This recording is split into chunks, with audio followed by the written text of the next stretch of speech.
Allô tout le monde! Je suis contente ce soir de venir te raconter une nouvelle histoire. Puis c'est une histoire pour te faire réfléchir un petit peu, mais aussi, après l'histoire, j'aimerais te faire jouer à des jeux avec moi. Donc, t'en vas pas tout de suite après l'histoire, sois prêt pour les jeux que j'ai à te proposer. Les jeux que je vais proposer peuvent être faits par des enfants qui sont mobiles, aussi par des enfants qui ont des difficultés locomotrices, puis par des enfants aussi qui se déplacent en fauteuil roulant. Donc, je vais vous proposer différentes façons d'adapter les jeux pour que tous les enfants puissent jouer ensemble à ce que je vais vous proposer en lien avec l'histoire de Hippo est un sans-gêne. Hippo, c'est notre ami hippopotame ici.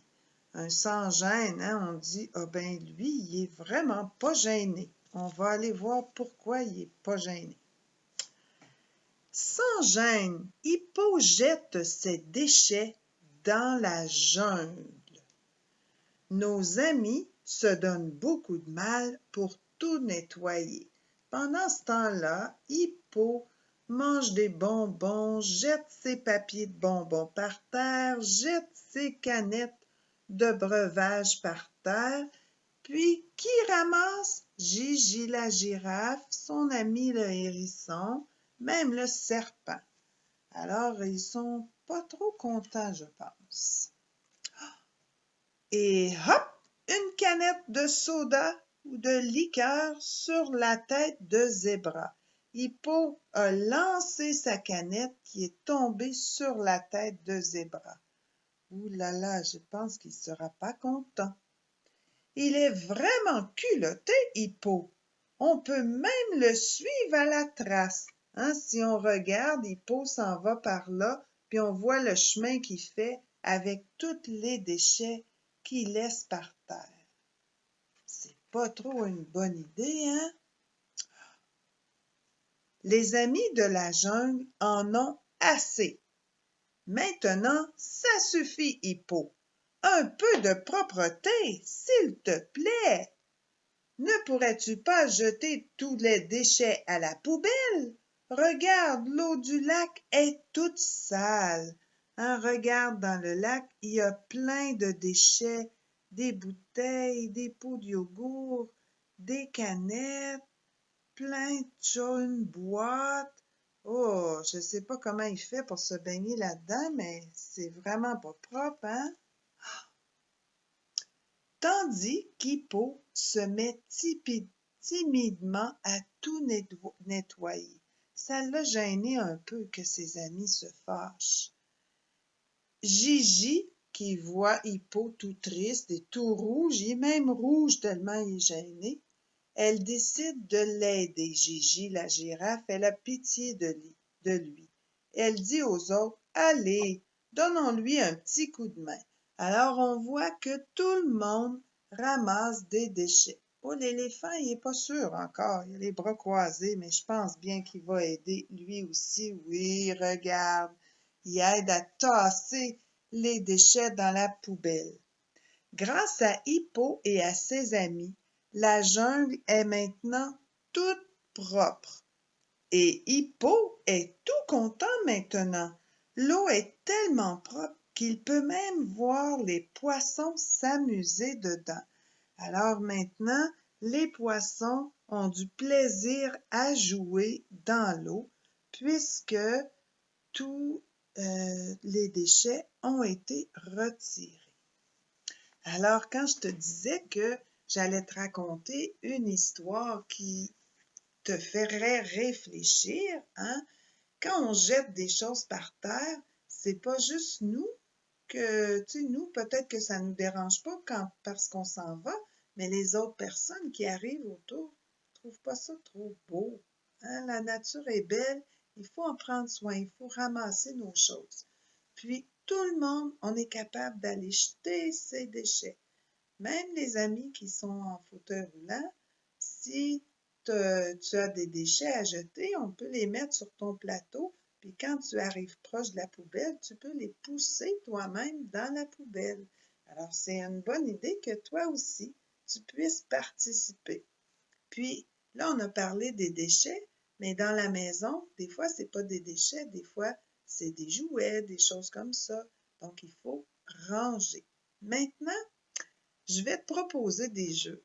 Dans le fond, on va faire des jeux avec un bac à recyclage.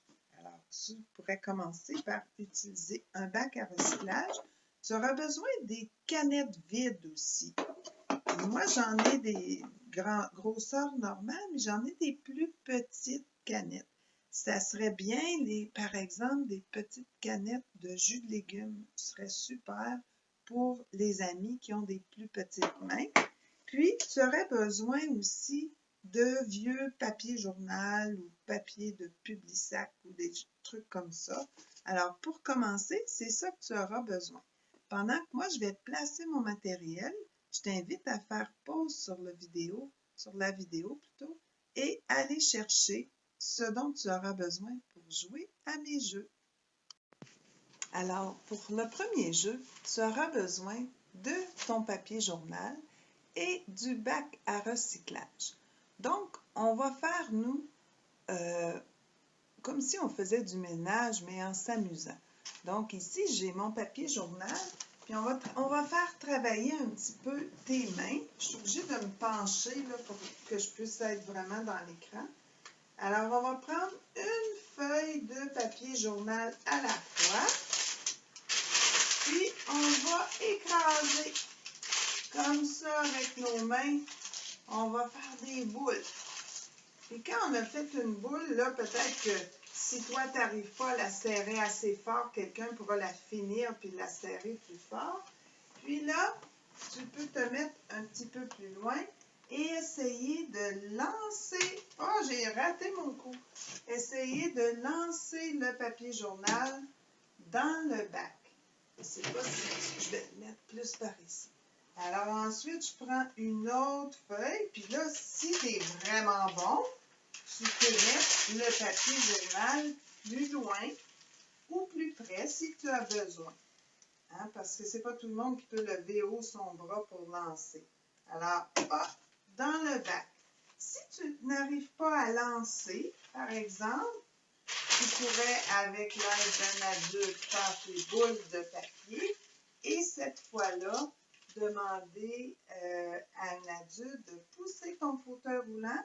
Si ça, c'était mon plateau de fauteuil roulant, par exemple, donc je te pousse jusque-là, puis rendu là, tu dois pousser avec ton bras pour faire tomber la boule de papier dans le bac de recyclage.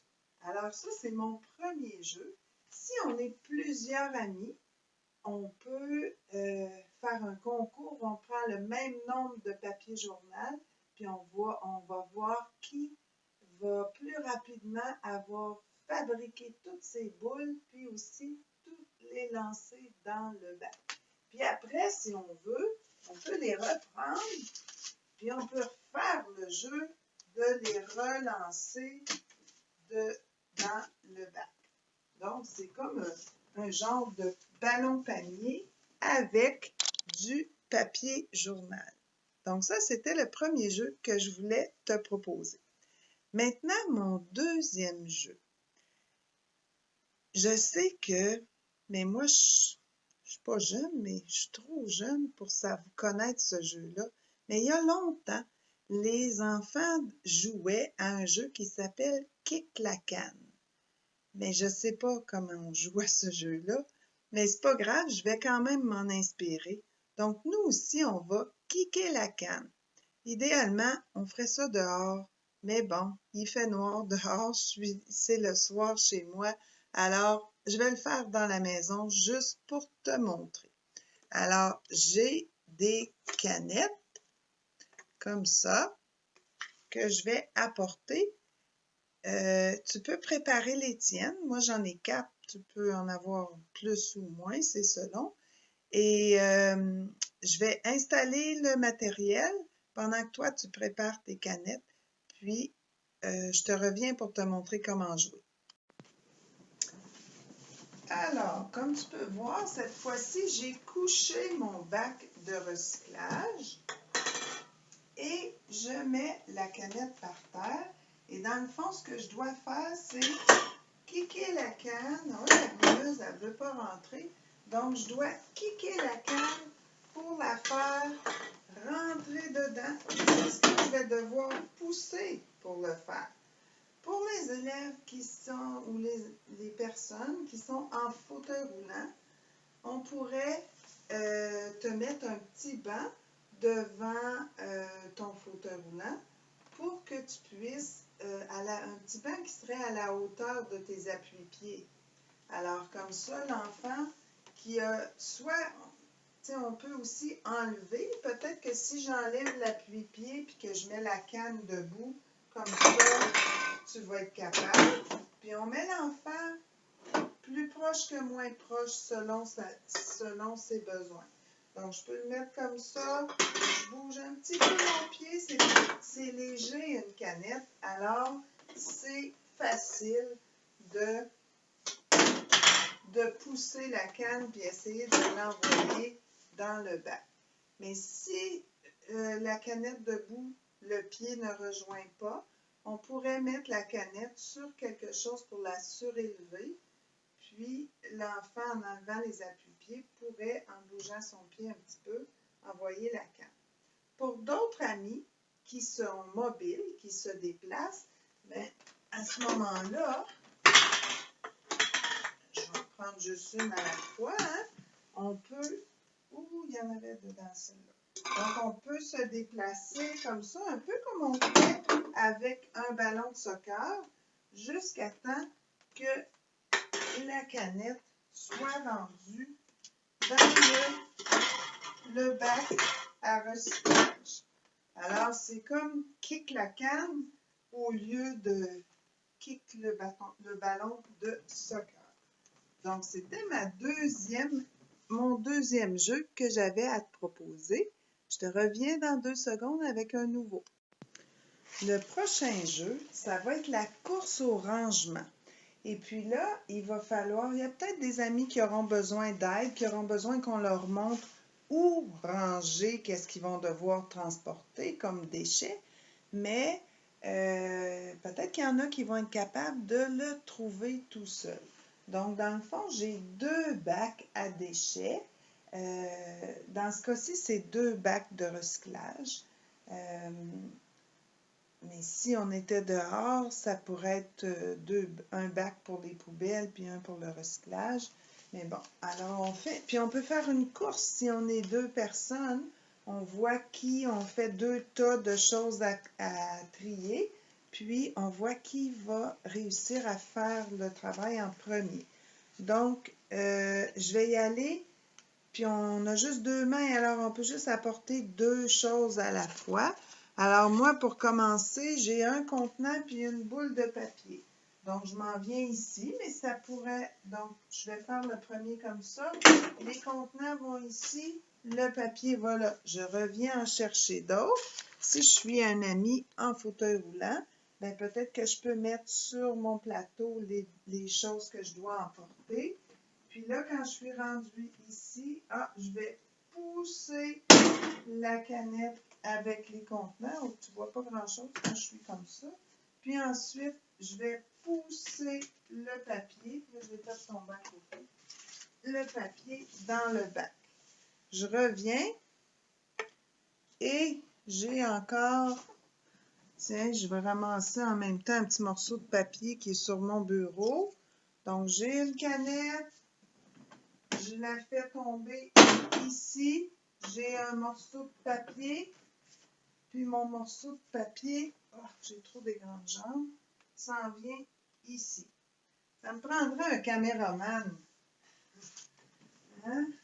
Plus d'espace. Alors maintenant, il me reste ceux-là à aller ranger. Je me dépêche. Peut-être que c'est moi qui va finir la première. Donc, les contenants ici, les papiers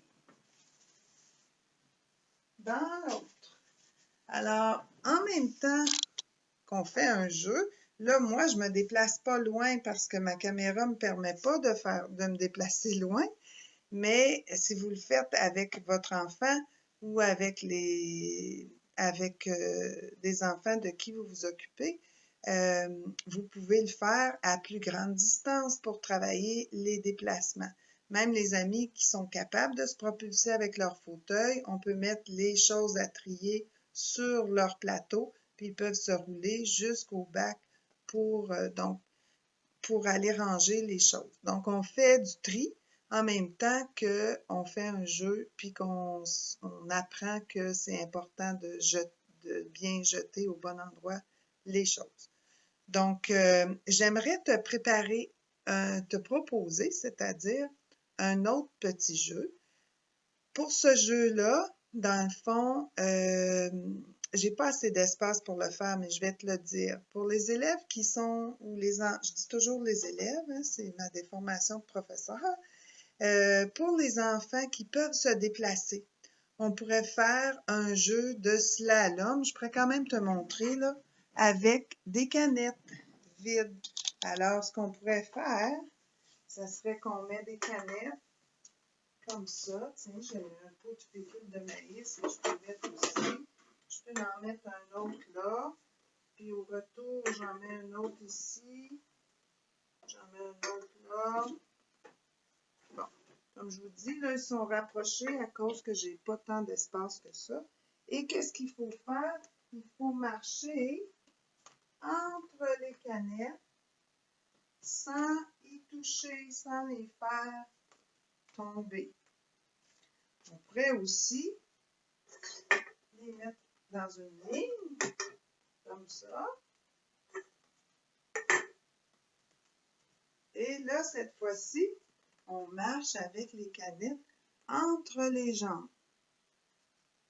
Alors, il y a plusieurs façons. Puis pour les élèves qui sont en fauteuil roulant, les enfants qui sont en fauteuil roulant, ceux qui font de la propulsion, on pourrait placer les canettes en conséquence.